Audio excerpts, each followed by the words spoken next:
Good. अच्छा हाँ तो है।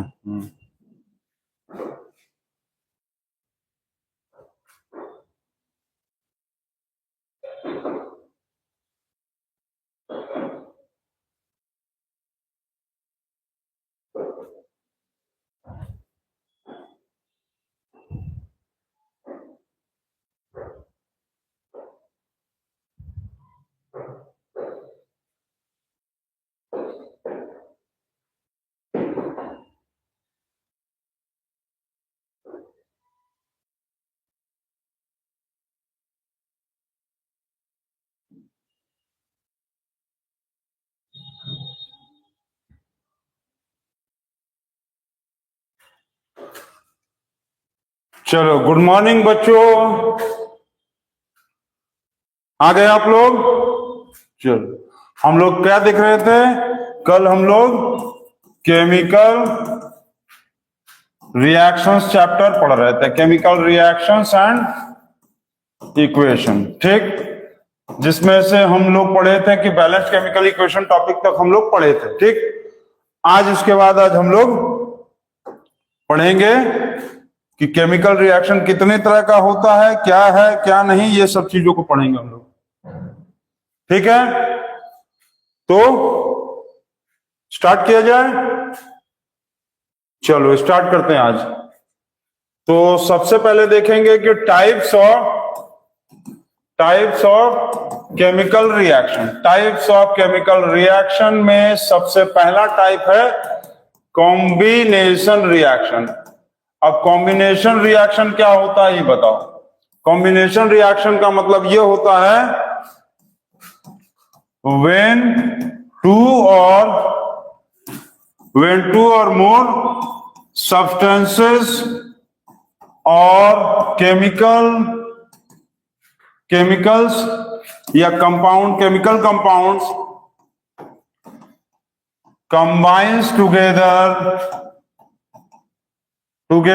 to form a new ए नहीं, कोई जरूरी नहीं है थोड़ी कि एक ही बनेगा, बिल्कुल जरूरी है। कॉम्बिनेशन रिएक्शन में देखो, कॉम्बिनेशन रिएक्शन में ये बहुत जरूरी है कि सिर्फ एक ही बनेगा, ये बहुत जरूरी होता है, ठीक है। तो to form a new substances और कंपाउंड, केमिकल रिएक्शन में ये जरूरी है कि सिर्फ एक ही सब्सटेंस बनेगा या एक ही कंपाउंड बनेगा, उसी को कहेंगे हम लोग कॉम्बिनेशन रिएक्शन। अच्छा, अब इसका मतलब देखो क्या है कि A plus B is equal to, मान लो सी बन गया, A plus B equal to C. अब इसमें जैसे कि calcium plus oxygen is equal to CaO, calcium oxide, ये कॉम्बिनेशन रिएक्शन है, ठीक। एक चीज आप देखो, ध्यान देना है, यहां पर जैसे हम A plus B equal to C दिखे हैं, तो इस तरह के जो चीजें हैं इसको हम लोग बोलते हैं केमिस्ट्री में हाइपोथेसिस रिएक्शन का मतलब होता है इमेजिनरी रिएक्शन। ऐसा कोई एलिमेंट्स या कंपाउंड होता नहीं है, लेकिन ये सिर्फ हम रिप्रेजेंटेशन के लिए यूज करते हैं, ठीक है ना। हाइपोथेसिस रिएक्शन को हम लोग सिर्फ रिप्रेजेंटेशन के लिए यूज करते हैं, representation of any chemical reaction के, किसी भी केमिकल रिएक्शन के शॉर्ट फॉर्म में रिप्रेजेंट करने के लिए हम लोग हाइपोथेसिस रिएक्शन को यूज करते हैं।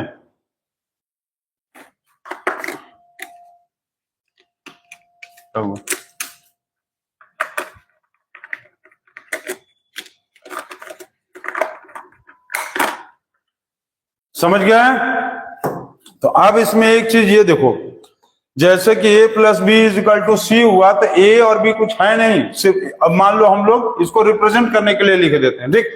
अब इसका एग्जाम्पल यदि लिखेंगे तो ये सब क्या है, ये सब क्या है, ये सब है केमिकल रिएक्शन। किस तरह का केमिकल रिएक्शन है, तो combination chemical reaction, combination chemical reaction है। और ये क्या है, ये हाइपोथाइसिस केमिकल रिएक्शन है, हाइपोथाइसिस केमिकल रिएक्शन, जिसमें सिर्फ हम लोग रिप्रेजेंटेशन करते हैं बिना कोई कंपाउंड का एबीसी अल्फाबेट्स को लेकर, ठीक है। दूसरा कॉम्बिनेशन रिएक्शन का एग्जांपल मान लो लिख लो, तो ये होगा CaO plus CO2 is equal to CaCaO3। ये भी कॉम्बिनेशन रिएक्शन है। कॉम्बिनेशन रिएक्शन का मतलब होता है कि जहां भी दो या दो से ज्यादा कंपाउंड्स आपस में मिलता हो और मिलने के बाद कोई एक खाली कंपाउंड बनेगा, सिंगल कंपाउंड, एक से ज्यादा कंपाउंड नहीं बनेगा, सिंगल कंपाउंड बनेगा, उसी को कहेंगे हम लोग कॉम्बिनेशन रिएक्शन, ठीक है। अब एक चीज तुम समझो, क्या चीज समझना है बताओ, क्या चीज समझना है, जल्दी बताओ क्या चीज समझना है हम लोगों को।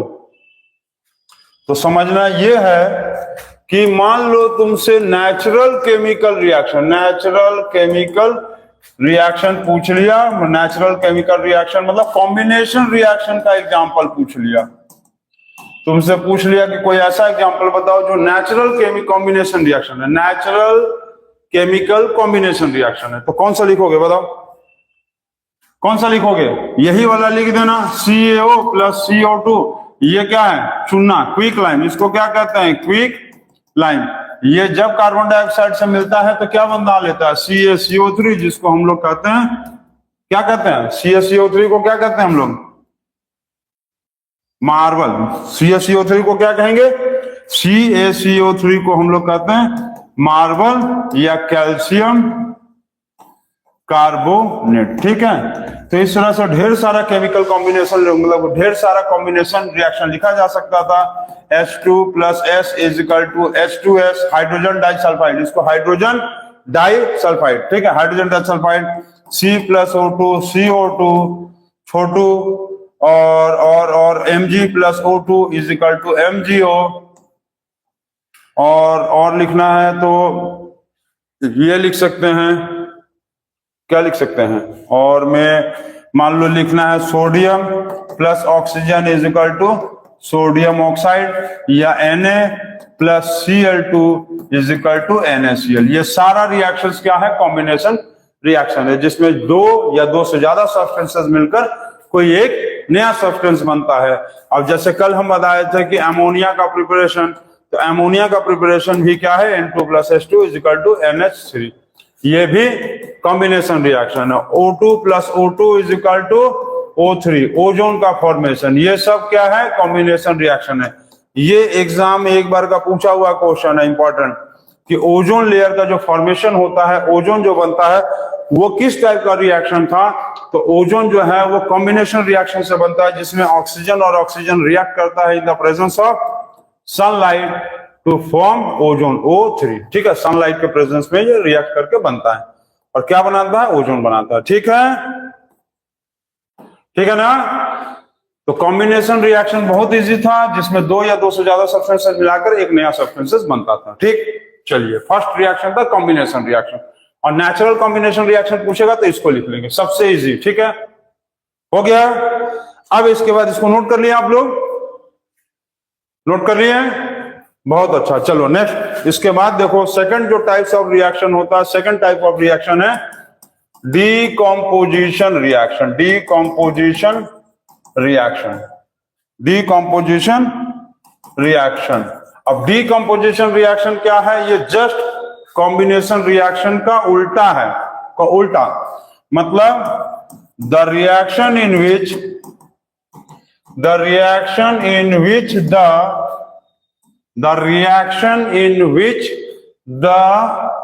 compounds नहीं, एक कंपाउंड, एक होगा, इसमें याद रखेंगे कि वन कंपाउंड होना चाहिए, ठीक है। The reaction in which the compound मतलब one compound breaks up into two or more elements or compounds, two or more elements or compounds, मतलब एक कंपाउंड को ब्रेक करेंगे तो वो ब्रेक होगा या तो दो तीन एलिमेंट में, या तो एलिमेंट्स में, या तो कंपाउंड्स में, कुछ भी हो सकता है। जैसे ये कंपाउंड है, ये कंपाउंड मान लो ब्रेक हुआ एलिमेंट एलिमेंट में, ये कंपाउंड ब्रेक हुआ एलिमेंट कंपाउंड में, एलिमेंट और कंपाउंड में, ठीक है। या मान लो ऐसे भी ब्रेक हो सकता था, कंपाउंड को ब्रेक किए तो कंपाउंड कंपाउंड बना, ऐसे भी हो सकता था, ठीक है। तो ये बताओ कि जैसे एक कंपाउंड है, इसको ब्रेक करके एलिमेंट एलिमेंट वाला एग्जांपल बताओ, और एक कंपाउंड है उसको ब्रेक करके कंपाउंड और एलिमेंट वाला बताओ, और एक कंपाउंड है उसको ब्रेक करके कंपाउंड कंपाउंड वाला बताओ। बताओ जल्दी बताओ, चलो जल्दी जल्दी बताओ, तो देखो बता पाओगे। तो इसका देखो एग्जांपल, जैसे कि एक कंपाउंड था उसको ब्रेक करके एलिमेंट्स में तोड़ा, तो H2O है, इसको तोड़ देंगे तो H2 प्लस O2, ये कंपाउंड ये एलिमेंट एलिमेंट बन गया, हो गया ना, ठीक है, इतना तो हो गया। अब ये बताओ तो कंपाउंड को तोड़कर तुमको कंपाउंड और एलिमेंट बनाना है, तब कैसे बनाओगे, और कंपाउंड को तोड़कर कंपाउंड कंपाउंड बनाना है तो कैसे बनाओगे। CaCO3 ब्रेक करेंगे CaO plus CO2, compound compound आ गया, ये भी कंपाउंड कंपाउंड कंपाउंड आ गया। अब इसका कोई बताओ तो, कंपाउंड को तोड़ो और कंपाउंड और एलिमेंट बनना चाहिए, कंपाउंड को ब्रेक करने के बाद कंपाउंड और एलिमेंट बनना चाहिए, तो इसके लिए हम लोग करेंगे H2O2, हाइड्रोजन पर ऑक्साइड को हीट कर दो, हाइड्रोजन पर ऑक्साइड को हीट कर दोगे तो तुम ये बनेगा वाट H2 प्लस O2, ये बन गया कंपाउंड और ये हो गया एलिमेंट। देखे तो ये रिएक्शन जो है ज्यादातर बच्चे नहीं बता पाते हैं कि कंपाउंड को ब्रेक करेंगे तो कंपाउंड और एलिमेंट बन जाए, ठीक है।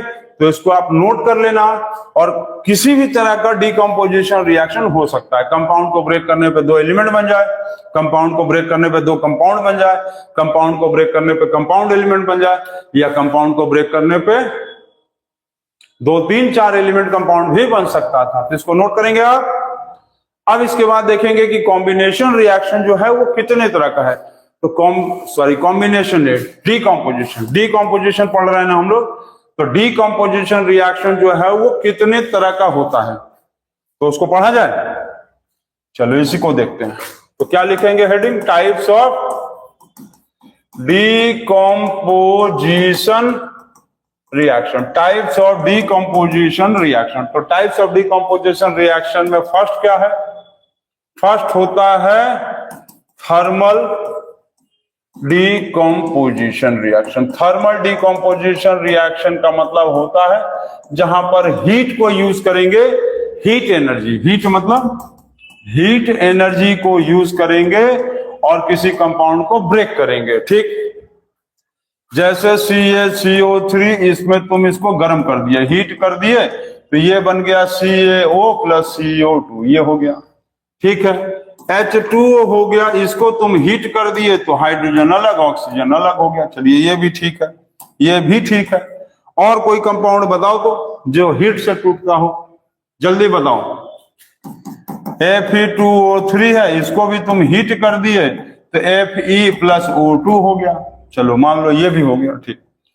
तो ये बताओ कि जितना भी ये थर्मल डिकम्पोजिशन रिएक्शन था जिसमें हीट एनर्जी को यूज करके तोड़ा जा रहा था, ये किस टाइप का होता है, मतलब कौन से टाइप का रिएक्शन है, तो ये जो है एंडोथर्मिक रिएक्शंस। एंडोथर्मिक रिएक्शंस क्यों है, क्योंकि ये हीट को एब्जॉर्ब करता है, हीट को लेता है, हीट लेता है। जब हीट लेगा तो कोई भी चीज एंडोथर्मिक होता है, जब हीट देता है तो कोई भी चीज एक्सोथर्मिक होता है, ठीक है। नोट कर लो इसको।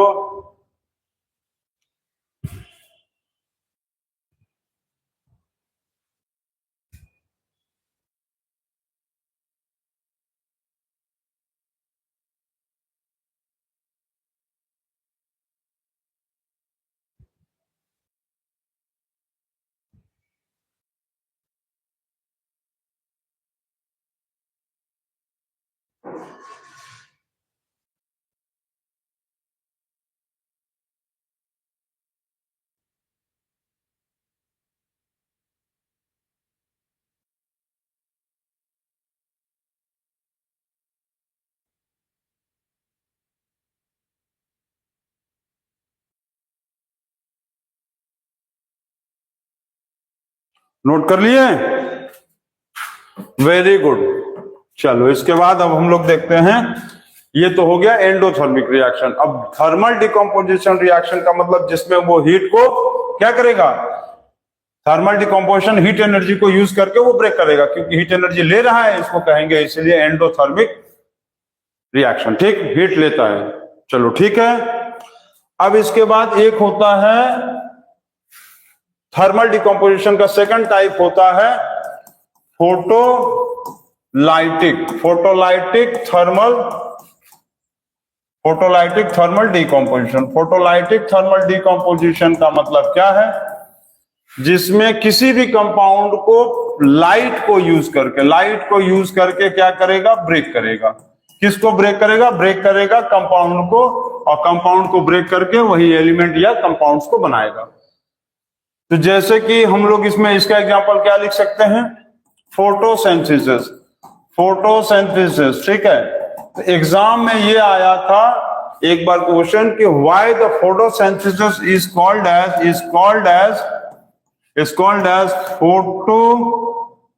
फोटोलाइटिक थर्मल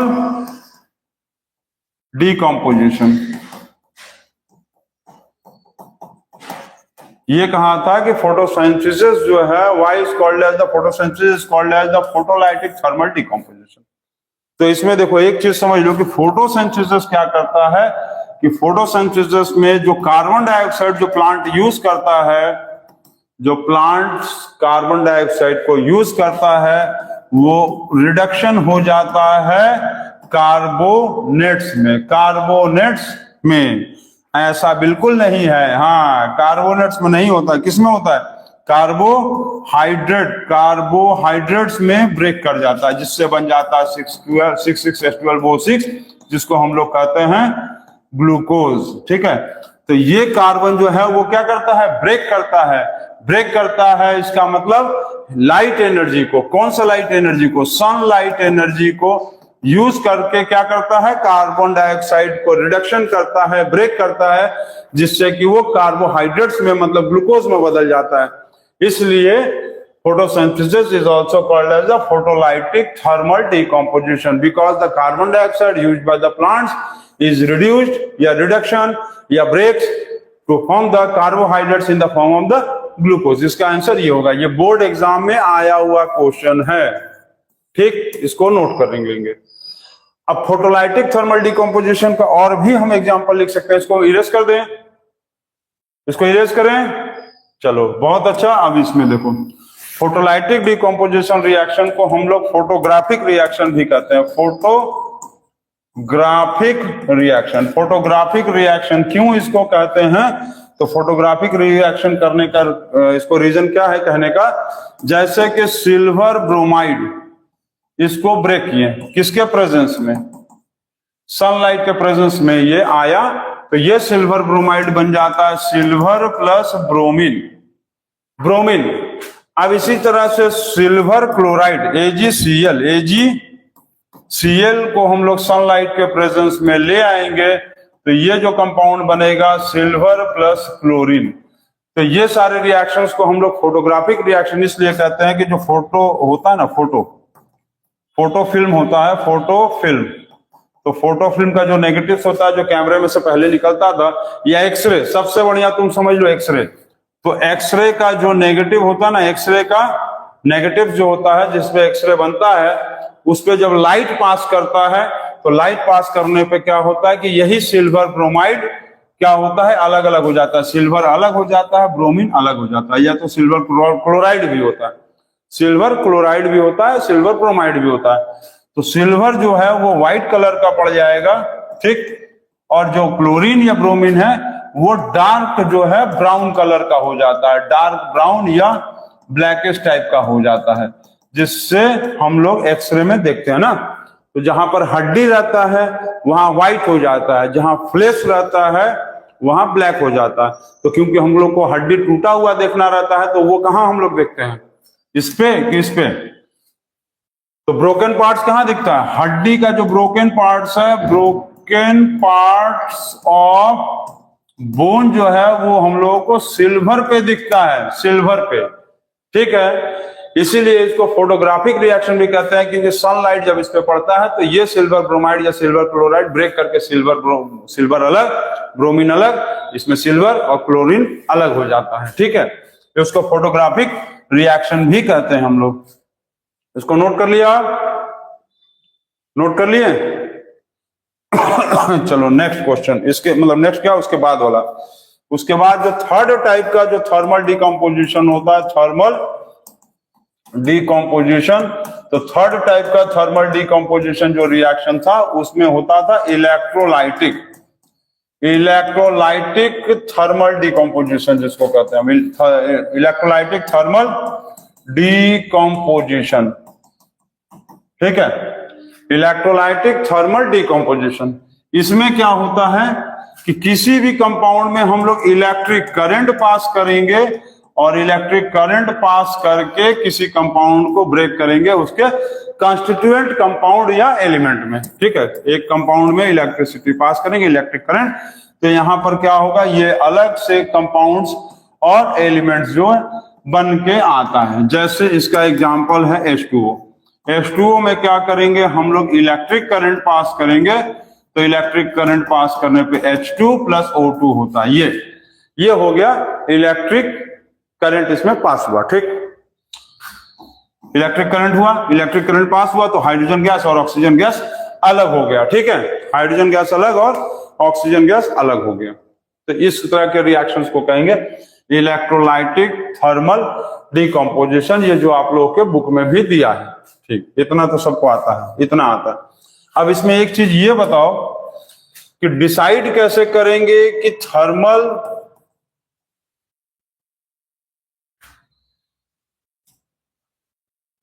एक मिनट सॉरी, ये थर्मल डिकम्पोजिशन है, सिर्फ डिकम्पोजिशन रिएक्शन का पार्ट था। ठीक है, डिकम्पोजिशन रिएक्शन का थर्ड पार्ट था इलेक्ट्रोलाइटिक थर्मल, इलेक्ट्रोलाइटिक डिकम्पोजिशन ना। थर्मल डिकम्पोजिशन तो अलग टाइप का था, पहला क्या था थर्मल, दूसरा था फोटोलाइटिक और तीसरा क्या था इलेक्ट्रोलाइटिक डिकम्पोजिशन। ठीक है, तो इसमें जो सबसे इंपॉर्टेंट चीज पूछता है कि जो थर्मल डिकम्पोजिशन रिएक्शन है, thermal decomposition reaction, photolytic decomposition reaction और फोटोलाइटिक डिकम्पोजिशन रिएक्शन और electrolytic decomposition reaction, electrolytic decomposition reaction. तो डिसाइड कैसे करेंगे इलेक्ट्रोलाइटिक डिकम्पोजिशन रिएक्शन। ठीक, तो कैसे पता चलेगा कि कौन सा एलिमेंट थर्मल करेगा, कौन सा एलिमेंट जो है वो फोटोलाइटिक करेगा और कौन सा एलिमेंट इलेक्ट्रोलाइटिक डिकम्पोजिशन करेगा। तो इसमें सबसे इंपॉर्टेंट चीज देखो, थर्मल का मतलब क्या होगा, थर्मल डिकम्पोजिशन वही एलिमेंट शो करेगा जिसका मेल्टिंग पॉइंट और बॉइलिंग पॉइंट जो है दोनों बहुत क्या हो, हाई हो। ठीक, पहला।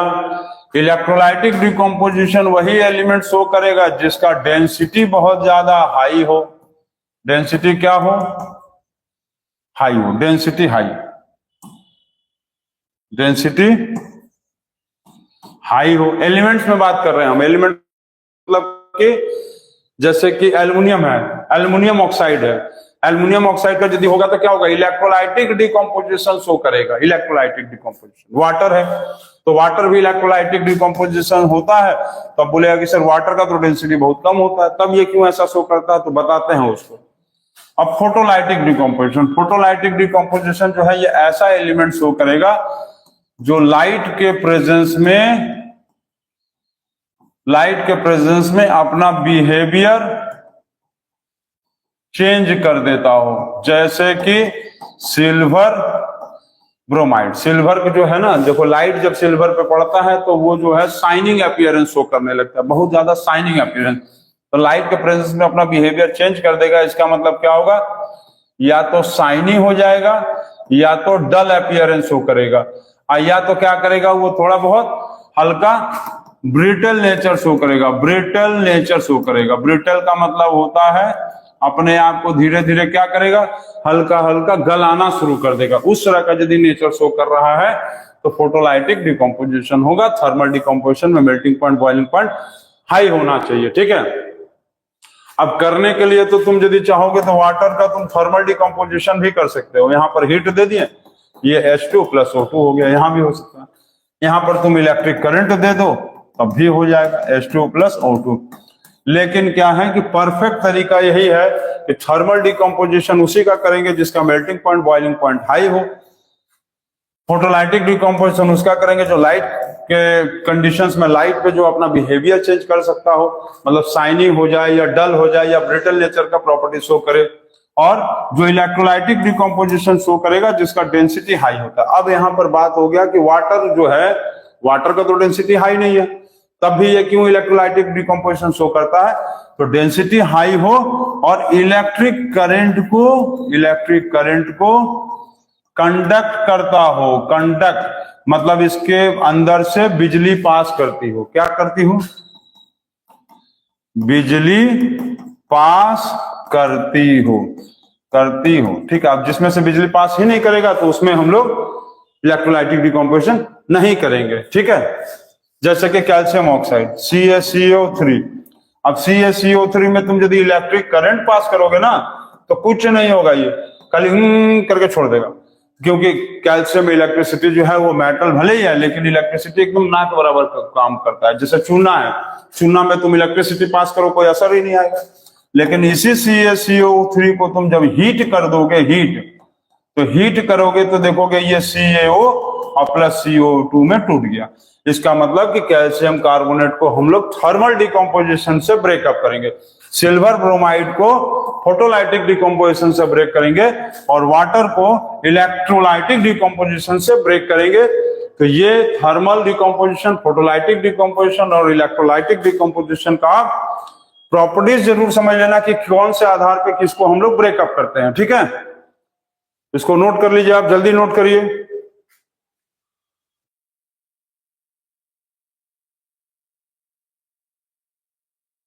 हो गया, नोट कर लिए? चलो बहुत अच्छा। उसके बाद हम लोग देखेंगे थर्ड टाइप ऑफ रिएक्शन जो होता है। तीसरा टाइप ऑफ रिएक्शन होता है डिस्प्लेसमेंट रिएक्शन। पहला क्या था? Combination reaction. दूसरा क्या था? Decomposition reaction. डिकम्पोजिशन रिएक्शन में 3 होता है। पहला होता था थर्मल डिकम्पोजिशन जिसमें लाइट का यूज करते थे।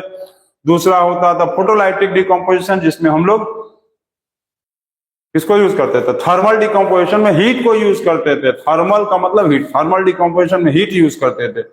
फोटोलाइटिक डिकम्पोजिशन में हम लोग लाइट को यूज करते थे, चाहे वो सनलाइट हो चाहे बाहर से कोई लाइट सप्लाई हो। और इलेक्ट्रोलाइटिक डिकम्पोजिशन में हम लोग इलेक्ट्रिक करंट को यूज करते थे। ठीक है, ठीक। और उसका प्रॉपर्टीज याद रखना, जैसे जैसे बताएं कि कब का क्या यूज करेंगे। Displacement reaction. तो डिस्प्लेसमेंट रिएक्शन जो है वो होता है on basis of reactivity of metal.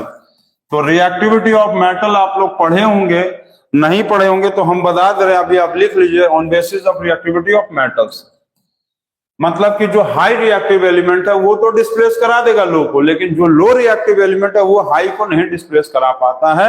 उसके लिए आपको ये लिखना पड़ेगा रिएक्टिविटी, जिसको हम लोग एक्टिविटी सीरीज ऑफ मेटल भी कहते हैं। रिएक्टिविटी और एक्टिविटी सीरीज ऑफ मेटल भी कहते हैं। जिसमें सबसे पहले क्या आता है? सबसे पहले क्या आएगा? जल्दी बताओ सबसे पहले क्या आएगा? पोटेशियम, सोडियम, फिर पोटेशियम, सोडियम, कैल्शियम, मैग्नीशियम, और बताओ जल्दी बताओ। मैग्नीशियम, एल्युमिनियम, जिंक के बाद आयरन, एसएन, टिन। एसएन मतलब टिन होता है। एसएन के बाद क्या आएगा? लेड, पीबी, हाइड्रोजन के बाद क्या आएगा? कॉपर, मरकरी, सिल्वर, गोल्ड और प्लेटिनम। ठीक, तो ये आपको रिएक्टिविटी सीरीज है जिसमें से सबसे ज्यादा ये हाई रिएक्टिव होता है। और ये होता है प्लेटिनम जो है ये सबसे लो रिएक्टिव होता है, लो रिएक्टिव। अब इसको ध्यान से देखना। रिएक्टिविटी सीरीज में सबसे पहले potassium, sodium, calcium, magnesium, aluminium, zinc, iron और ये क्या है, tin. Lead, hydrogen, copper, mercury, silver, gold, platinum. ठीक, इतना हो गया। अब इसमें सबसे पहले तो एक क्वेश्चन ये आया था बोर्ड एग्जाम में कि ये बताओ कि पोटेशियम सबसे ज्यादा हाई रिएक्टिव क्यों है। सबसे पहला क्वेश्चन यही आया था कि पोटेशियम जो है इज हाईएस्ट रिएक्टिव। पोटेशियम जो है वो हाईएस्ट रिएक्टिव क्यों होता है, ये बताओ क्यों होता है। तो पोटेशियम हाईएस्ट रिएक्टिव होने का कारण है कि पोटेशियम का एटॉमिक नंबर होता है 192881। अब ये जो लास्ट में एक इलेक्ट्रॉन है, अब सोडियम भी तो हो सकता था, सोडियम में तो 11 होता है 281, इसमें भी तो लास्ट में 1 है। तो सोडियम कम रिएक्टिव है पोटेशियम के कंपेयर में। सोडियम भी बहुत ज्यादा हाई रिएक्टिव है, लेकिन पोटेशियम यहाँ हाई रिएक्टिव ज्यादा क्यों है सोडियम से। Potassium is high reactive than sodium. तो इसका रीजन देखो, 2 पॉइंट है। सबसे पहले कि पोटेशियम का जो लास्ट वाला सेल है जिसको हम लोग कहते थे फ्री इलेक्ट्रॉन, वो यदि तुम देखोगे तो 1 2 3 चौथे वाले सेल पे है।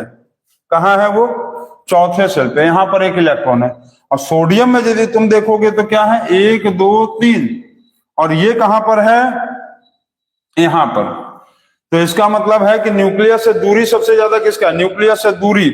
न्यूक्लियस यहां है तो इसका ये डिस्टेंस है और ये इसका डिस्टेंस। डिस्टेंस किसका ज्यादा है, डिस्टेंस किसका ज्यादा है, पोटेशियम का। जब पोटेशियम का डिस्टेंस ज्यादा है तो इसके ऊपर फोर्स कम लगेगा, न्यूक्लियर फोर्स कम लगेगा। सोडियम का डिस्टेंस कम है, इसका मतलब इसके ऊपर न्यूक्लियर फोर्स ज्यादा लगेगा। क्योंकि इलेक्ट्रिसिटी चैप्टर में तुम लोग पढ़े होगे कि इलेक्ट्रिसिटी चैप्टर में पढ़े हो, मतलब उसमें ग्रेविटेशनल फोर्स में, क्लास 9 में ग्रेविटेशनल फोर्स में पढ़े होगे, F = G m1 × m2 divided by r square. तो फोर्स जो है वो रेडियस के इनवर्सली प्रोपोर्शनल है। यहां पर डिस्टेंस ज्यादा, डिस्टेंस कम, डिस्टेंस ज्यादा, फोर्स कम, यहां डिस्टेंस कम, फोर्स ज्यादा। जब इसके ऊपर फोर्स क्या होगा, फोर्स लेस होगा, तो ये अपने इलेक्ट्रॉन को होल्ड नहीं कर पाता है, जिसके कारण इसका इलेक्ट्रॉन सोडियम से पहले भाग जाता है, दूसरे के पास जाकर रिएक्ट करने लगता है। अब कुछ लोग इसमें सोच रहे होंगे कि सर सोडियम पोटेशियम को ही क्यों लिए हैं। तो ये आपको पता है कि कोई भी हम लोग रिएक्टिविटी जैसे देखेंगे, मतलब ग्रुप देखेंगे, तो एल्कली में लास्ट में 1 होता था और एल्कालाइन में होता था लास्ट में 2। तो 2 इलेक्ट्रॉन को लूज करना मुश्किल है एज कॉम्पेयर टू एक इलेक्ट्रॉन को आसानी से लूज कर देंगे, बहुत आसान से। तो एक इलेक्ट्रॉन आसानी से लूज कर सकते थे, इसीलिए एल्कली मेटल्स में लिए हैं। और ये दोनों एल्कली मेटल, और एल्कली मेटल में भी पोटेशियम को जो हाई रिएक्टिव इसलिए रखा गया क्योंकि डिस्टेंस ज्यादा, फोर्स कम, एक इलेक्ट्रॉन आसानी से लूज हो जाता है और पोटेशियम सोडियम से जल्दी रिएक्ट कर जाता है। ठीक, एक तो इसका आंसर ये हो गया। अब इसमें जो हो गया रिएक्टिविटी सीरीज आप लोग नोट कर लीजिएगा। ठीक है, नोट कर लिए हैं, इसको इरेज कर दें, चलो इसको इरेज कर लो। ठीक, अब इसमें आपको इसको चलो छोटा करके यहां पर ले आओ, यहां पर रख देते हैं। ठीक, अब देखो रिएक्टिविटी सीरीज के आधार पर यह कहा था कि डिस्प्लेसमेंट रिएक्शंस को रिएक्टिविटी सीरीज के ही आधार पे क्यों लेंगे, रिएक्टिविटी सीरीज के आधार पे। तो रिएक्टिविटी और एक्टिविटी सीरीज दोनों सेम ही है, सेम चीज है। तो रिएक्टिविटी और एक्टिविटी सीरीज के आधार पे इसलिए लेते हैं क्योंकि इससे हम लोग को यह पता चलता है कि कौन सा एलिमेंट कौन से दूसरे एलिमेंट से जल्दी इलेक्ट्रॉन्स को लूज कर देता है। समझ गए, मतलब रिएक्टिविटी और activity series of the metal decides that which element loses electron faster as compared to the corresponding metal। मतलब एक मेटल दूसरे मेटल के कॉरस्पॉन्डिंग में कौन जल्दी से इलेक्ट्रॉन लूज कर देगा, और जो जल्दी लूज कर देगा उसी को हम लोग हाई रिएक्टिव कहेंगे। ठीक, इसी के आधार पर हम लोग डिस्प्लेसमेंट रिएक्शन करते हैं। अब इसका यदि डिस्प्लेसमेंट रिएक्शन का हाइपोथेसिस रिएक्शन कहे तुमको,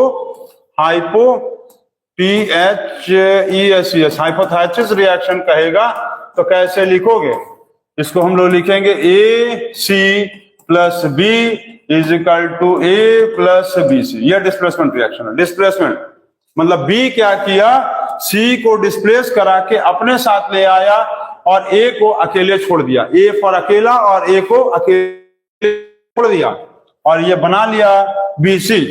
जैसे देखो एग्जांपल के तौर पे मान लो तुम्हारे पास सोडियम ऑक्साइड है और पोटेशियम दिखाई दे गया कहीं, ठीक, सोडियम ऑक्साइड है और तुमको पोटेशियम दिखाई दे गया, तो ये बताओ कि सोडियम ऑक्साइड मतलब सोडियम और पोटेशियम, सोडियम नीचे पोटेशियम ऊपर, सोडियम मतलब नीचे मतलब लो रिएक्टिव, पोटेशियम ऊपर मतलब हाई रिएक्टिव, समझ रहे हो?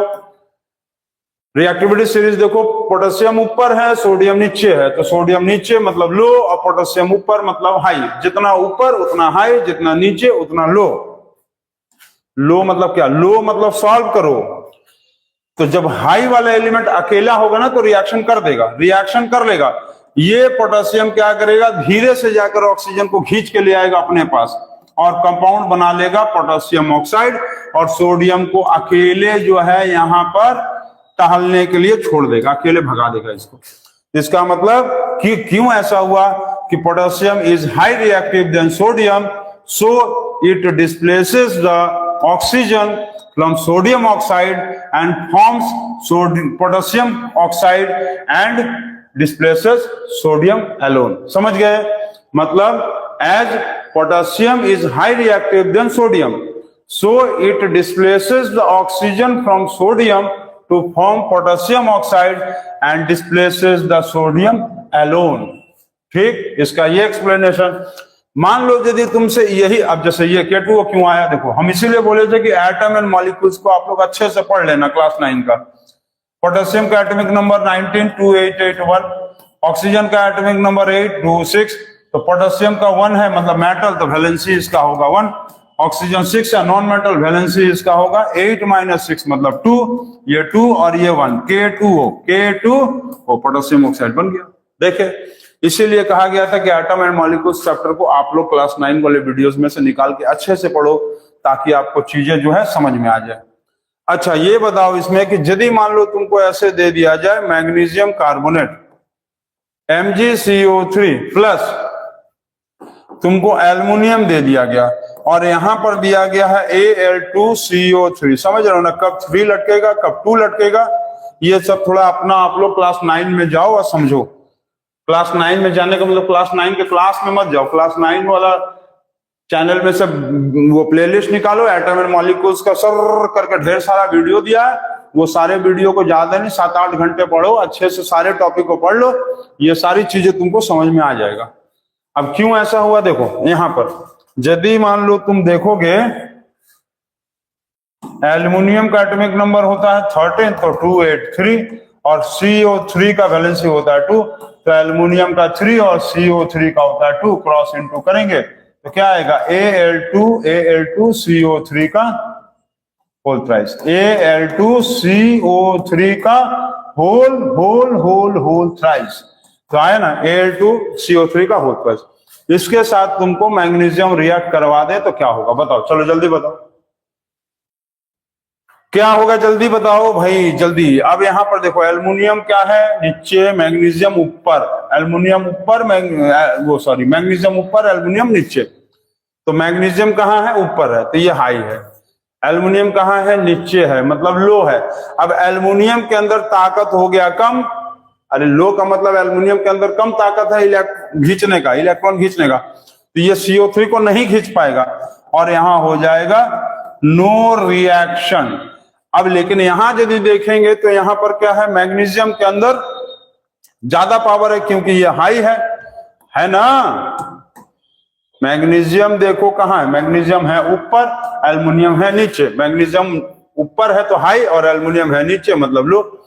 मतलब क्या है कि मैग्नीशियम के अंदर ज्यादा पावर है, ये इसको खींच के अपने पास ले आएगा और क्या बनाएगा, MgCO3 प्लस Al को अलग कर देगा। रीजन वही है, magnesium is high reactive than aluminum, so it displaces the carbonate from aluminum carbonate and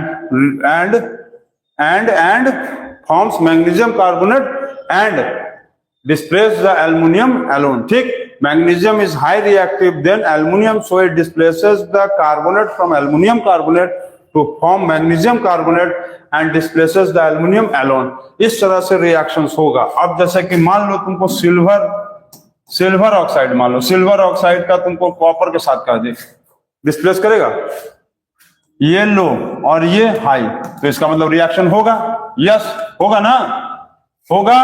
अब मान लो तुमको कहते हैं कि जिंक ऑक्साइड का रिएक्शन तुम एल्युमिनियम से लिखो, तो जिंक ऑक्साइड यहां और एल्युमिनियम ऊपर, ये भी होगा यस। लेकिन उल्टा यदि कह दिया कि एल्युमिनियम हाइड्रोक्साइड का जिंक से रिएक्शन करेंगे, तो जिंक है नीचे मतलब लो और एल्युमिनियम है ऊपर मतलब हाई, तो ये रिएक्शन नो रिएक्शन होगा। समझ गए?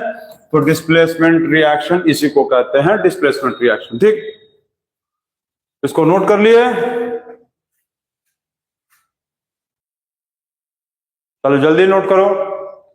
नोट कर लिए? चलो बहुत अच्छा। अब इसके बाद देखो double displacement reaction, hypothesis reaction. समझ गए?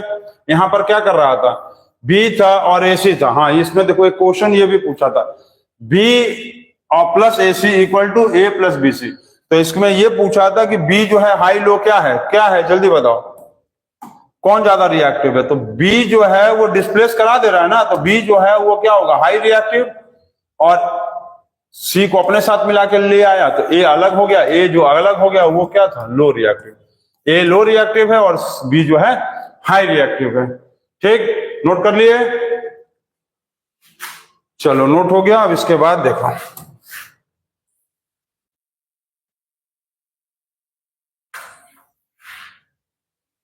अब इसके बाद क्या है, इसके बाद है double displacement reaction. Double displacement reaction क्या होता है, डबल डिस्प्लेसमेंट रिएक्शन क्या है बताओ? Double displacement reaction, double displacement reaction क्या होता है ये बताना। डबल डिस्प्लेसमेंट रिएक्शन, तो देखो डबल डिस्प्लेसमेंट रिएक्शन का मतलब क्या होगा कि one high reactive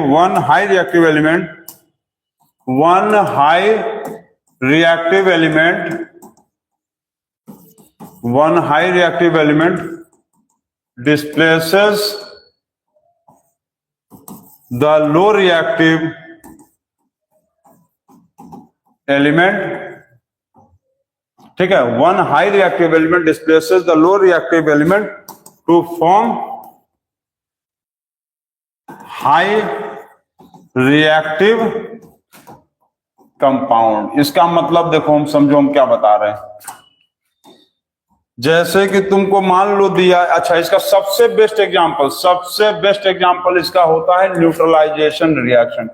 double displacement reaction का सबसे बेस्ट एग्जांपल है न्यूट्रलाइजेशन रिएक्शन। अब न्यूट्रलाइजेशन रिएक्शन क्या होता है, तो न्यूट्रलाइजेशन रिएक्शन का मतलब होता है वो रिएक्शन जिसमें, न्यूट्रलाइजेशन रिएक्शन का सबसे बेस्ट एग्जांपल है acid plus base is equal to salt plus water. ठीक, एसिड क्या है, जैसे H2SO4, बेस क्या है NaOH is equal to salt. Salt क्या है, सॉल्ट का मतलब होगा, क्या हो गया इसको, सॉल्ट मतलब कीड़ा लग रहा है कहीं घूम रहा है, ये देखो। ठीक, तो सॉल्ट का मतलब क्या था, सॉल्ट हो गया सॉल्ट, और सॉल्ट का मतलब हो गया, ये बन गया, क्या बना, ये बना Na2SO4 प्लस H2O। ठीक, तो अब ये देखो कि यहां लिखा है कि one high reactive element displaces the low reactive element to form the high reactive compound. अब क्या करेंगे, इसमें कैसे एक्सप्लेन करेंगे, तो इसमें ये देखो सबसे पहले कि यहां पर तुम्हारे पास क्या है, सोडियम है और यहां पर क्या है, हाइड्रोजन है। ठीक, तो one high reactive element displaces the low reactive element. तो ज्यादा हाई रिएक्टिव कौन है, सोडियम यहां है, सोडियम यहां है, और हाइड्रोजन कहां है, हाइड्रोजन यहां है, हाइड्रोजन यहां है। मतलब potassium, sodium, calcium, magnesium, aluminium, zinc, iron, tin, lead, hydrogen, copper, mercury, silver और गोल्ड। ठीक है, इतना नीचे है। मतलब कि यहां पर आपको दिया है कि हाइड्रोजन यहां और सोडियम यहां, मतलब सोडियम बहुत ज्यादा ऊपर है। तो सोडियम क्या है, हाई रिएक्टिव, और हाइड्रोजन क्या है, लो रिएक्टिव है। ठीक है, तो ये जो कम डेफिनेशन के हिसाब से क्या लिखा है कि one high reactive element displaces the low reactive element from the higher reactive compound. इसका मतलब है कि ये कंपाउंड और इस कंपाउंड में सबसे पहले कौन रिएक्ट करेगा, तो ये रिएक्ट करेगा, क्योंकि इसके पास हाई रिएक्टिव एलिमेंट है, तो हाई रिएक्टिव एलिमेंट सोडियम है। और ये क्यों लो रिएक्ट करेगा, क्योंकि इसके पास जो एलिमेंट है हाइड्रोजन वो है लो रिएक्टिव, तो हाई रिएक्टिव एलिमेंट है ये। तो वन हाई रिएक्टिव एलिमेंट मतलब ये कंपाउंड में जो एलिमेंट है हाई रिएक्टिव है और इस कंपाउंड में जो एलिमेंट है वो लो रिएक्टिव है। तो ये पहले ये पहले रिएक्ट करेगा। अब ये पहले यदि रिएक्ट करेगा तो देखो ये इससे आकर मिला, ये इससे आकर मिला और ये बना लिया सोडियम सल्फेट।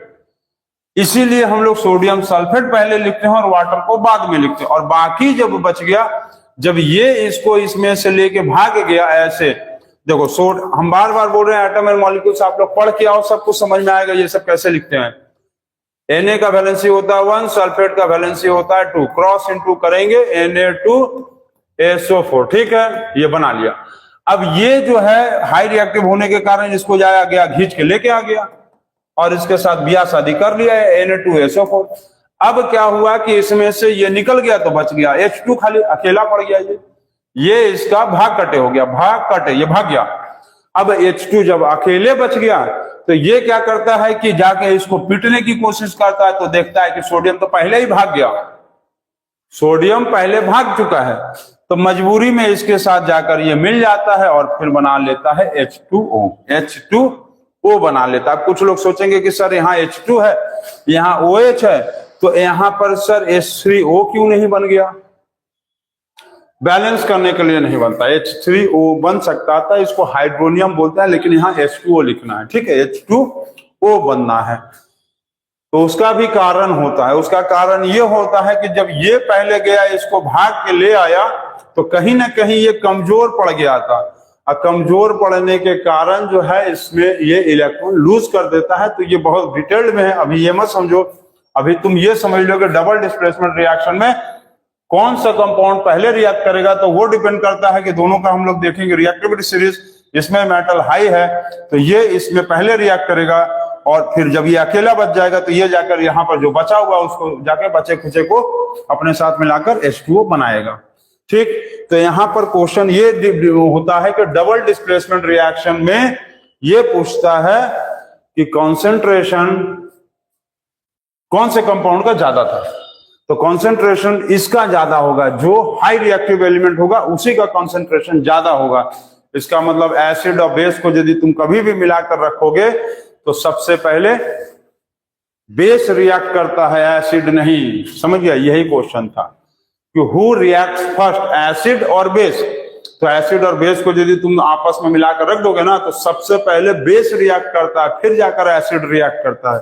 ठीक है, पहले बेस, ये बेस है ना, OH का मतलब क्या होता है, बेस। जिसके देखो मेटल के लास्ट में यदि OH लग गया तो उसको क्या कहेंगे, बेस। तो पहले बेस रिएक्ट करता है, उसके बाद एसिड रिएक्ट किया ना, तो इसको आप लोग नोट कर लेंगे, तो ये ध्यान देंगे। अब इसी तरह से मान लो कोई भी रिएक्शन पूछेगा तो आप तुम लोग लिख लोगे। जैसे मान लो पूछ लिया HCl प्लस मैग्नीशियम हाइड्रोक्साइड, तो मैग्नीशियम हाइड्रोक्साइड में सबसे पहले ये क्या है, हाई रिएक्टिव, ये क्या है, लो रिएक्टिव। तो इसका मतलब क्या होगा, ये इसको डिस्प्लेस करके लेके भाग आएगा यहाँ MgCl2, और ये फिर जो है H जो है ये बचे खुचे से काम चलाकर प्लस H2O बना लेगा। H2O बनाएगा ना, H2O क्या बनाएगा, प्लस H2O। तो पहले कौन रिएक्ट किया, बेस, फिर एसिड रिएक्ट किया। ठीक है, पहले बेस रिएक्ट किया, फिर एसिड रिएक्ट किया। इसीलिए pH वैल्यू एसिड का कम होता है, 0 से 7 में होता है, और बेस का जो pH वैल्यू होता है वो 7 से लेकर 14 होता है। इतने दिन में ये आप लोगों को किसी को नहीं जल्दी पता रहा होगा कि pH वैल्यू जब हम लोग लिखते हैं तो 0 से 7 एसिड का होता है, 7 न्यूट्रल होता है। 0 से 7 एसिड, 7 न्यूट्रल, और 7 से लेके 14 तक होता है बेस, यही ना। चलो इसको नोट कर लियो। अब इसके बाद एक चीज देखो, ये देखो तो pH वैल्यू जो है, pH वैल्यू 7 होता है और ये 0 होता है और ये 14 होता है। तो 0 से 7 हम लोग एसिड को कहते थे, 7 से 14 हम लोग कहते थे बेस को। पीएच का मतलब होता था power of hydrogen, power of hydrogen. तो पावर ऑफ हाइड्रोजन क्या है, एसिड का कम है। अरे पावर ऑफ हाइड्रोजन अभी क्या बताएं, अभी बताएं ना कि हाइड्रोजन यहाँ पर लो रिएक्टिव है, सोडियम हाई रिएक्टिव है, इसलिए एसिड पहले बेस रिएक्ट होता है, फिर एसिड रिएक्ट होता है। तो सेम इसी तरह से पावर ऑफ हाइड्रोजन एसिड का कम होता है 0 से 7 और बेस का होता है 7 से 14, और ये होता है न्यूट्रल, यही ना। तो अब समझ में आ गया कि बेस में जो है पीएच वैल्यू क्यों ज्यादा होता है, क्योंकि वो 7 हाइड्रोजन समझे है, और यहाँ पावर ऑफ हाइड्रोजन एसिड का कम होता है और यहाँ पर ज्यादा होगा। समझ गए, नोट कर लिए इसको, नोट कर लिए। तो चलो ये हो गया, ये भी हो गया था न्यूट्रलाइजेशन रिएक्शन। अच्छा, इसमें एक चीज ये भी पूछता है कभी, न्यूट्रलाइजेशन रिएक्शन में ये भी पूछता है कि PH value of neutralisation reaction कितना है, PH value of neutralisation reaction वो कितना होता है। तो इसका पीएच वैल्यू का न्यूट्रलाइजेशन 7 होता है, क्योंकि इसमें वाटर फॉर्म होता है, और ये वाटर क्या है, न्यूट्रल है। इसमें क्या फॉर्म होता है, H2O, और H2O क्या है, न्यूट्रल सॉल्यूशन है, न्यूट्रल, ठीक, न्यूट्रल सॉल्यूशन है। नोट कर लिए इसको। तो पीएच वैल्यू का मतलब न्यूट्रलाइजेशन रिएक्शन का पीएच वैल्यू होता है 7, ठीक है। ये बहुत इंपॉर्टेंट चीज है, इसको नोट कर लेंगे। डबल डिस्प्लेसमेंट रिएक्शन, ठीक हो गया। चलो नेक्स्ट, अब इसके बाद देखते हैं एक पांचवा। पहला क्या होता था, कॉम्बिनेशन रिएक्शन, दूसरा था डीकंपोजिशन रिएक्शन जिसमें 3 पार्ट बताए, उसके बाद बताया सिंगल डिस्प्लेसमेंट रिएक्शन, और फिर बताया डबल डिस्प्लेसमेंट रिएक्शन। दोनों क्यों, किसके बेसिस पे होता था, रिएक्टिविटी सीरीज, जिसको एक्टिविटी सीरीज भी बोलते थे, ऑफ मेटल। कैसे होता है, न्यूट्रलाइजेशन रिएक्शन में क्या होता था, एसिड और बेस में से कौन पहले रिएक्ट करता था, ये सारी चीजों को बताए हैं। अब हम लोग देखेंगे पांचवा टॉपिक, रेडॉक्स रिएक्शन, जिसको लाल साड़ रिएक्शन नहीं कहेंगे। रेडॉक्स मतलब रिडक्शन और ऑक्सीडेशन। तो इसको समझने के लिए तुमको कई पॉइंट पहले समझना पड़ेगा कि रिडक्शन क्या है और ऑक्सीडेशन क्या है, तो इसको आपको समझना पड़ेगा। तो कैसे समझेंगे बताइए आप। रिडक्शन मतलब क्या होगा, रिडक्शन मतलब, चलो जल्दी बताओ, रिडक्शन मतलब क्या होगा। रिडक्शन मतलब इलेक्ट्रॉन गेन की लूज, रिडक्शन का मतलब होगा इलेक्ट्रॉन को गेन करना, इलेक्ट्रॉन को गेन करना, ठीक है, लिख दें, मतलब इलेक्ट्रॉन को गेन करना। ऑक्सीडेशन का मतलब क्या होगा, इलेक्ट्रॉन को लूज करना, ठीक, पहला पॉइंट। दूसरा पॉइंट बताओ तो, दूसरा, इलेक्ट्रॉन को कौन लूज करता है, मेटल्स, ठीक है। इलेक्ट्रॉन को कौन गेन करता है, नॉन मेटल्स, चलो ये भी ठीक था।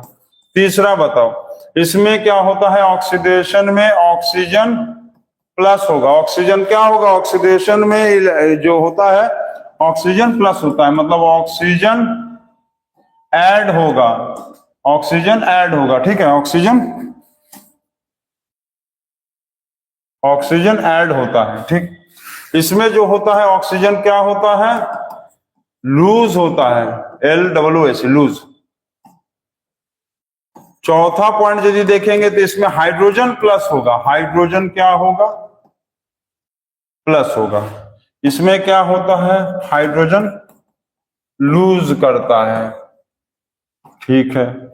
पांचवा यदि देखेंगे तो जिसका रिडक्शन होगा उसको क्या कहेंगे, ऑक्सीडाइजिंग एजेंट। जिसका ऑक्सीडेशन होगा उसको क्या कहेंगे, रिड्यूसिंग एजेंट, ठीक। उसके बाद ये यदि देखेंगे, इसमें जो सबसे इंपॉर्टेंट पॉइंट है ऑक्सीडेशन और रिडक्शन में, तो क्या है, फोटोसिंथेसिस में क्या होता है, फोटोसिंथेसिस में रिडक्शन होता है, अभी हम बताए होंगे, रिडक्शन ऑफ CO2 किसमें होता है? CO2 का रिडक्शन किसमें होता है? जल्दी बताओ तो। CO2 का रिडक्शन होता है कार्बोहाइड्रेट्स में, जिसको हम लोग बोलते हैं ग्लूकोज। और इसमें यदि देखेंगे तो इसमें क्या होता है? इसमें जल्दी बताओ, ऑक्सीडेशन किसका होता है? इसमें ऑक्सीडेशन ऑफ ग्लूकोज इन रिस्पाइरेशन। क्यों होता है? क्योंकि ऑक्सीडेशन ऑफ ग्लूकोज इसलिए कहते हैं क्योंकि ग्लूकोज का फॉर्मूला होता है C6H12O6, और जब हम रिस्पायर करते हैं तो ये कहीं ना कहीं शुगर में कन्वर्ट होकर बना लेता है C12H22O11। ऑक्सीजन बढ़ गया, ऐड हो गया, ऑक्सीजन ऐड हो गया, ऑक्सीजन क्या हो गया?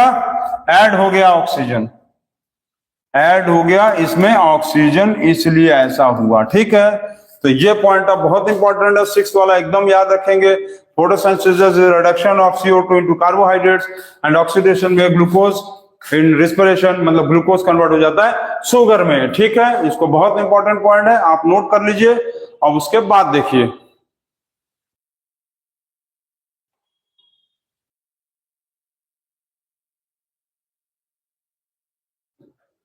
अभी है ना, अब यही ना हो, अभी इसको रोक देंगे तब जाना।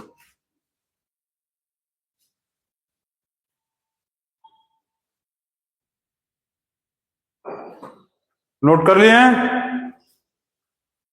देखा जाए कितने बच्चे देख रहे हैं।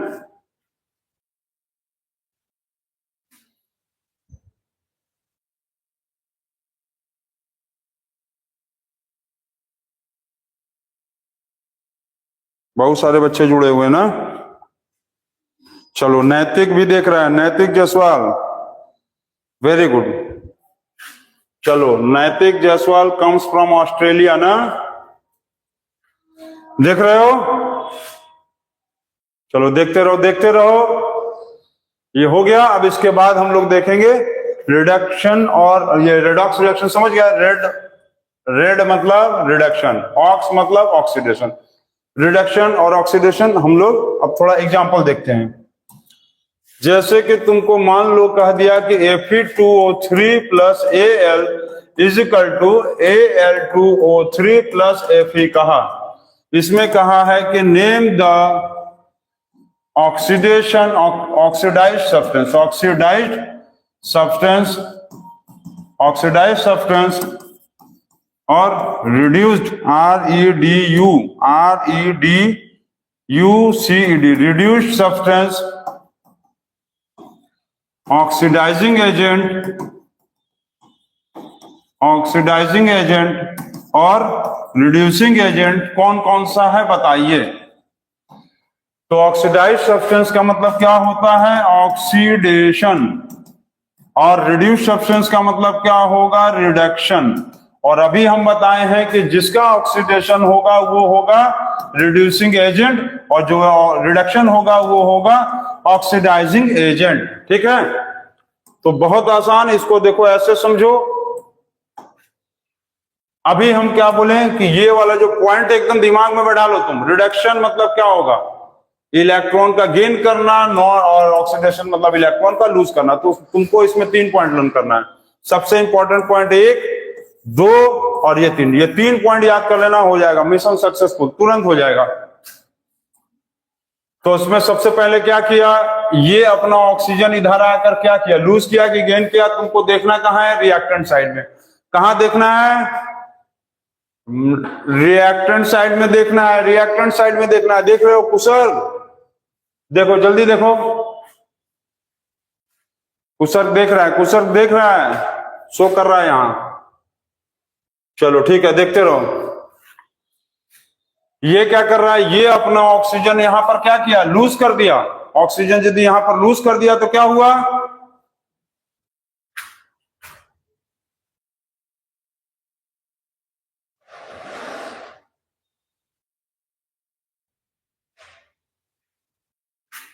ये अपना ऑक्सीजन यहां जाकर क्या किया? लूज किया ना।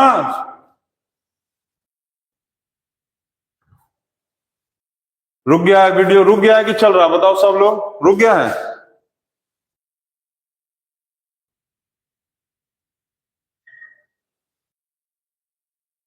चल रहा है, चल रहा है ना? चलो चल रहा है। तो यहां पर ये अपना ऑक्सीजन तुमको देखना है रिएक्टेंट साइड। रिएक्टेंट साइड देखो, प्रोडक्ट से नहीं मतलब है तुमको, कोई मतलब नहीं है। रिएक्टेंट साइड जब इधर गया तो ये अपना ऑक्सीजन लूज कर दिया। इसका मतलब है कि ये जब ऑक्सीजन लूज किया होगा तो ये क्या हुआ होगा? रिडक्शन हुआ होगा। तो रिडक्शन में लिखेंगे Fe2O3, ठीक है। रिडक्शन में किसका नाम लिखेंगे? रिडक्शन में लिखेंगे Fe2O3 पहला। दूसरा तुम मान लो लिख दो, अब ये जब इधर आया तो क्या हुआ? ये इधर आया तो ऑक्सीजन इसमें जुड़ गया ना, तो ये क्या हुआ होगा? एल्युमिनियम का क्या हुआ होगा?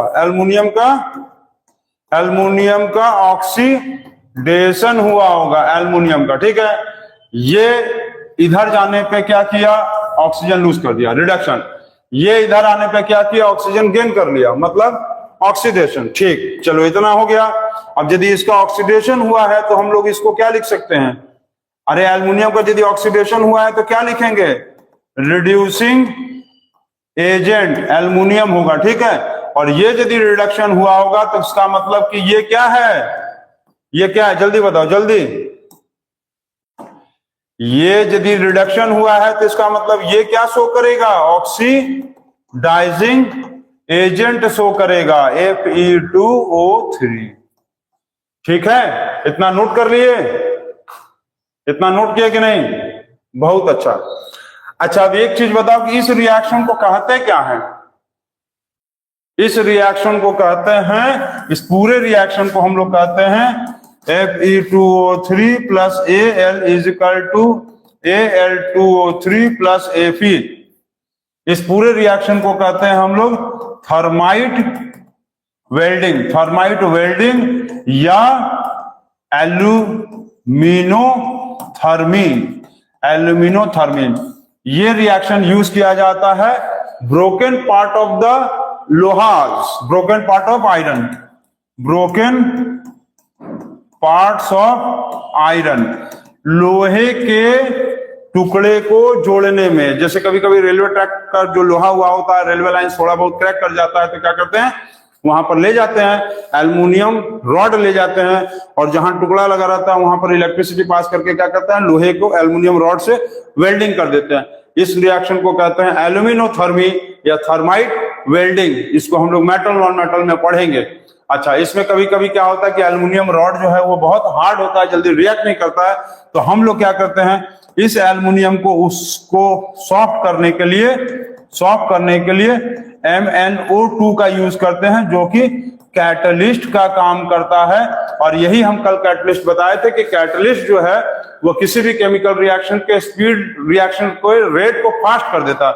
मतलब जो रिएक्शन जल्दी नहीं हो रहा था, मैंगनीज डाइऑक्साइड MnO2 को रिएक्ट करवाने से क्या होता है कि ये थर्माइट रिएक्शन जल्दी जल्दी होने लगता है। तो केमिकल नेम है इसका एल्यूमिनोथर्मी जो है, केमिकल नेम पूछेगा तो एल्यूमिनोथर्मी, और प्रोसेस पूछेगा, दोनों चीज पूछता है। प्रोसेस पूछेगा, प्रोसेस पूछेगा थर्माइट वेल्डिंग, और केमिकल नेम पूछेगा तो एल्यूमिनोथर्मी है, ठीक है। यहां पर मैंगनीज डाइऑक्साइड कैटलिस्ट का काम करता है, ठीक है। और ये पूरा रिएक्शन एल्यूमिनोथर्मी था। हो गया, इसको नोट कर लीजिएगा। और अब हम लोग इसके बाद कल पढ़ेंगे। अब एक चीज देखो, और जाते जाते आप सब लोग एक चीज ध्यान दो, जो हम बता रहे समझ लो अच्छे से। अब आप लोगों को कल से मतलब 13 नवंबर से 8:30 PM से क्लासेस डेली चलेंगे, क्लासेस डेली रन करेंगे, डेली। संडे को चलेंगे कि नहीं चलेंगे वो भी हम बता देंगे आपको, ठीक है। जिसको डाउट रहे वो हमारे मोबाइल नंबर 8299745662 पे अपना नंबर ऐड करवाओ, ताकि आपको व्हाट्सएप पे सब तरह का मैसेज मिल जाए कि क्लासेस कब कर चलेंगे, कैसे चलेंगे। दूसरी चीज, कल से आपका 45 मिनट्स का, हम कल भी बोले थे आप लोगों को कि मैथ और साइंस का चलेगा, तो कल से चलेगा 45 मिनट्स आपका चलेगा मैथ्स, और पहले 45 मिनट्स क्या चलेगा? साइंस। 45 मिनट्स चलेंगे आपके मैथ, और 45 मिनट्स बाकी 45 मिनट्स आपके चलेंगे science, 45 minutes math, 45 minutes science. तो साइंस में आज हम लोग कल टॉपिक 1 पढ़े थे, आज पढ़े हैं टॉपिक 2 केमिकल रिएक्शन। तो पहले चैप्टर्स पढ़ाया जा रहा है, चैप्टर अब मान को चलो कल खत्म हो जाएगा, तो उसके बाद चैप्टर से रिलेटेड बोर्ड एग्जाम्स के क्वेश्चन प्रैक्टिस कराए जाएंगे और मैथ्स में इंट्रोडक्शन क्लास से स्टार्ट किया जाएगा। ठीक है, तो मैथ में जिसको भी जो क्वेश्चंस में डाउट हो या तो व्हाट्सएप करो या तो कमेंट में बताओ कि हाँ ये चैप्टर्स में डाउट है, क्या क्वेश्चन में डाउट है, और हम स्टार्ट करेंगे कल से मैथ भी पढ़ाना। तो 45 डेज 45 मिनट्स का सेशन चलेगा 8:30 से डेली, 8:30 टू 10 PM। जिन लोगों को खाना जल्दी भूख लग जाता है वो लोग अपना खाना उना नाश्ता उनका जो भी है करके आएंगे ताकि भूख ना लगे। ठीक है, अब हम पानी पी ले, थोड़ा पी लीजिए सर, बिल्कुल पीजिए सर। जाते जाते तुम लोग से एक जीके का क्वेश्चन कि वाटर का डिस्कवरी कौन किया था, इन्वेंशन।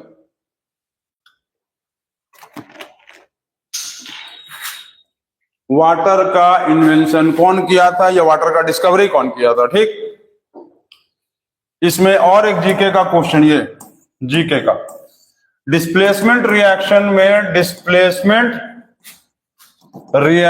में एक क्वेश्चन में ये पूछा था डिस्प्लेसमेंट, और एक डिस्प्लेसमेंट रिएक्शन में ही पूछा था कि ये बताओ कि यदि वाटर को तुम ब्रेक कर रहे हो, H2 प्लस O2 हो रहा है, ठीक है, तो इस हाइड्रोजन का ये डिस्प्लेसमेंट रिएक्शन है। यही पढ़े हो, इतना देर यही पढ़ रहे हो सब, डिस्प्लेसमेंट रिएक्शन था।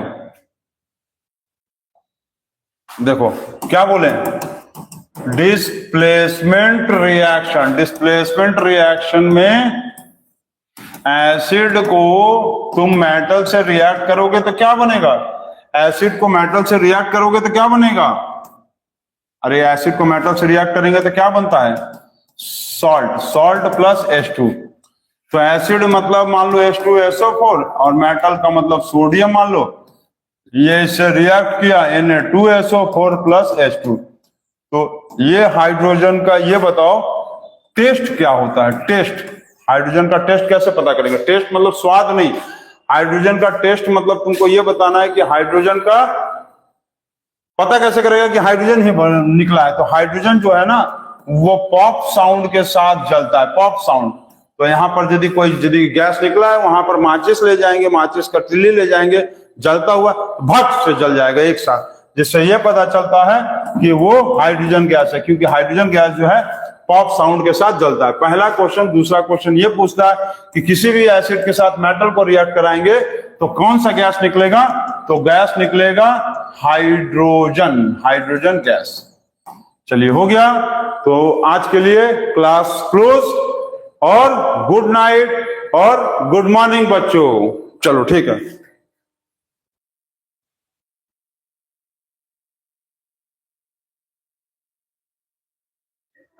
अनुरुद्ध इसको रोक, धीरे धीरे देखना, वो उधर से जाओ, से उसको सेव भी कर देना।